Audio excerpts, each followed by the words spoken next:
完这个政治新闻，来关心民生的代志。经济部针对夜车小食单这摊商有提出补助方案，推出真济民众只要讲你提50块的这个银角啊，就使买到价值超过100块的这个物件，为明仔载开始。所以讲有不少夜车主题会就纷纷的响应，像台中市第5市场每礼拜限量400份，这有这个日用品、青菜、手工、美食、拿商等等，有14间加入。经济部讲，目前全台湾的摊商甲夜车已经有超过100个所在加入，希望讲会使带动受到疫情影响的经济。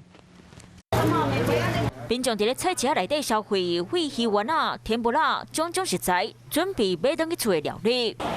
50块付买。大个菜大大优惠，半价金额就买起，后民众会当买到小个短外食材。记者手中有这一张50元的兑换券，你现在只要拿这张兑换券，再加上一个50块，来到摊上这里就可以买到价值120元的商品。这么优惠活动，就伫咧台中第5市啊，嘛是响应经济部因为疫情影响之下，针对夜市档提出补助方案，推出民众若是提50块，得到买到价值100块以上的物件。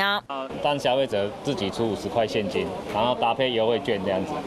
店家再优惠一些给你们，拉动人潮过来菜市场。原本来一斤是160，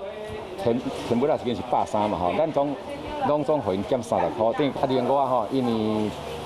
夜数有限，一礼拜才400份尔吼。市场打工摕咧罐，每一单拢会做出无共优惠，亲像鱼丸啊含甜不辣都8折的折扣。若除了台中第5市啊，还有倒一寡市场嘛有共款的活动。全台湾市总共已经串联了有100个传统市场跟夜市，这个报名参加经济部这个活动。经济部讲，半价金额的活动可能会牵长时间举办。若除了这个优惠活动，台南市府嘛加码发市场或者是夜市啊50块的礼券，请真侪民众排队来领，希望用这优惠带动市场经济。